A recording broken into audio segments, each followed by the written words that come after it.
तो दोस्तों आज हो गया 3 अक्टूबर 2020। बिहार समेत देश दुनिया की बड़ी और ताज़ा समाचार लेके आए सिर्फ आपके लिए। चलिए फटाफट खबर शुरू करते हैं। उससे पहले अगर चैनल को अब तक सब्सक्राइब ना किया हो तो फटाफट चैनल को सब्सक्राइब कर दे, लाइक कर दे, शेयर कर दे, ताकि इसी तरह की खबर आप हर रोज़ देख सके। चलिए शुरू करते हैं आज की पहली बड़ी खबर।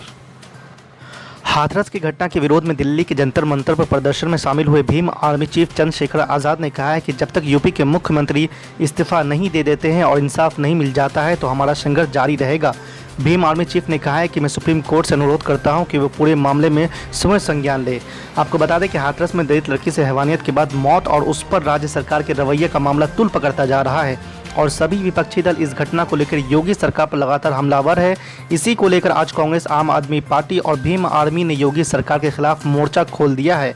दिल्ली के जंतर मंतर पर लेफ्ट पार्टी, भीम आर्मी सेना और छात्र संगठनों ने हिस्सा लिया और वो इस वक्त बड़े प्रदर्शन कर रहे हैं। वहीं सीपीएम महासचिव सीताराम येचुरी और सीपीआई नेता डी राजा सिंह ने जंतर मंतर पर हाथरस की घटना को लेकर प्रदर्शन में हिस्सा लिया। सीताराम येचुरी ने कहा कि यूपी सरकार को सत्ता में रहने का कोई अधिकार नहीं है, हमारी मांग है कि इंसाफ होनी चाहिए। आज की दूसरी बड़ी खबर, महागठबंधन में लंबी खींचतान के बाद शुक्रवार को सीटों के बंटवारे पर करीब सहमति बन गई है। किस दल को कितने सीटें मिलेंगी ये तो बिल्कुल स्पष्ट नहीं है, पर कितने के आसपास सीटें मिलेगी ये फॉर्मूला तय हो गया है।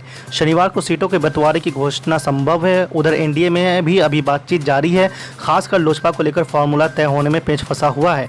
वहीं सीटों का फॉर्मूला तय करने के लिए बुधवार की रात पटना पहुंचे बिहार भाजपा प्रभारी भूपेंद्र यादव और चुनाव प्रभारी देवेंद्र फडणवीस शुक्रवार की शाम दिल्ली लौट गए हैं। इस दौरान उनकी बातचीत जेडीयू नेतृत्व से नहीं हुई। पटना में वो दोनों अपने ही दल के नेताओं से बातचीत करते रहे। कोई फार्मूला नहीं निकलता देख दोनों दिल्ली लौट गए। वैसे भाजपा और जेडीयू दोनों तरफ से ये दावे किए जा रहा है कि एनडीए एकजुट है और सीट बंटवारे के फॉर्मूलों को जल्द अंतिम रूप दिया जाएगा। आज की तीसरी बड़ी खबर, बिहार विधानसभा का चुनाव एनडीए के तहत लोजपा लड़ेगी या 143 सीटों पर अपना उम्मीदवार उतारेगी। इसको लेकर वो आज 3 अक्टूबर शनिवार को निर्णय ले लेगी। लोजपा राष्ट्रीय अध्यक्ष चिराग पासवान ने दिल्ली में शनिवार की शाम 5 बजे पार्टी संसदीय बोर्ड की बैठक बुलाई है। बैठक के बाद चिराग पासवान अपना निर्णय सुनाएंगे। लोजपा प्रवक्ता अशरफ अंसारी ने कहा है कि चुनाव से पहले पार्टी की ये आखिरी बैठक होगी। बैठक में पार्टी के सभी सांसद, वरिष्ठ पदाधिकारी और विधायक मौजूद रहेंगे। बैठक में 143 प्रत्याशियों पर भी चर्चा होगी।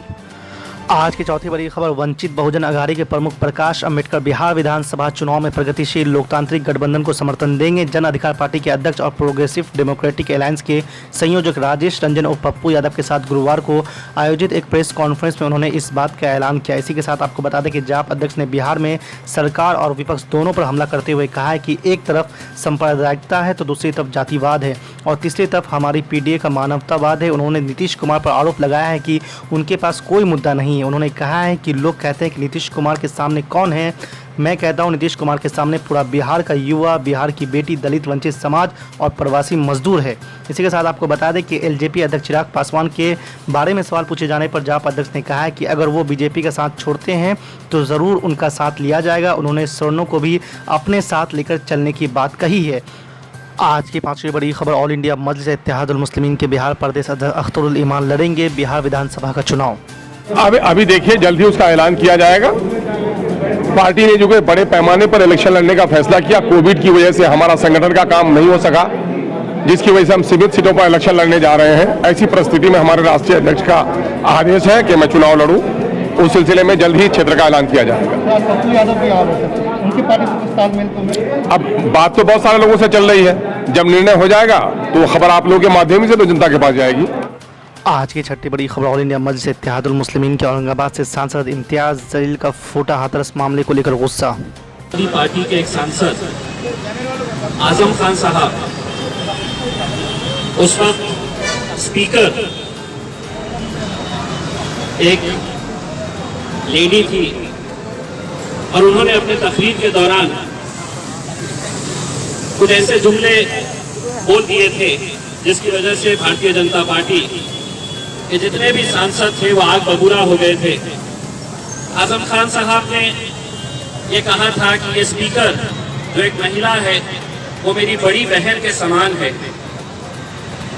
भारतीय जनता पार्टी वाले बिल्कुल मानने के लिए तैयार नहीं थे। पूरा सांसद उन्होंने सर पर उठा लिया था।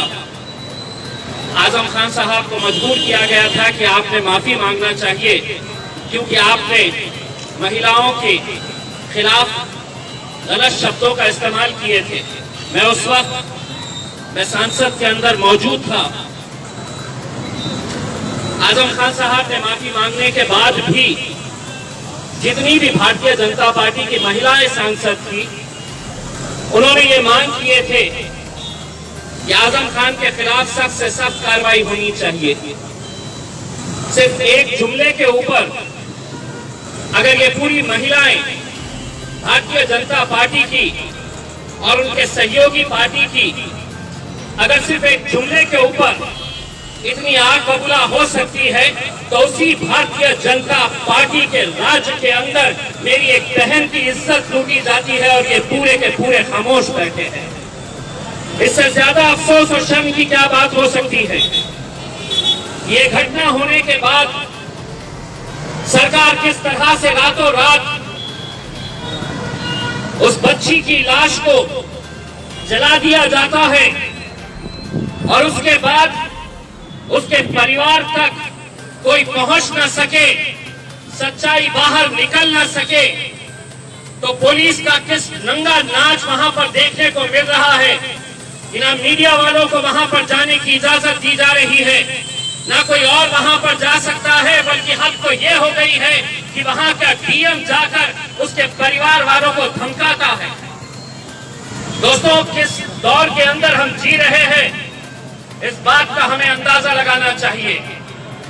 मैं आज भारतीय जनता पार्टी के तमाम लोगों से ये कहना चाहता हूं, ये बलात्कार किसी एक बच्ची का हुआ है तो उसकी जात क्या है, उसका धर्म क्या है, उसका मजहब क्या है, ये मत देखो, क्योंकि बच्चियां तुम्हारे घर में भी है, बेटियां तुम्हारे घर में भी है, बेटियां हमारे घर में भी है, बहनें हमारे भी घर में है।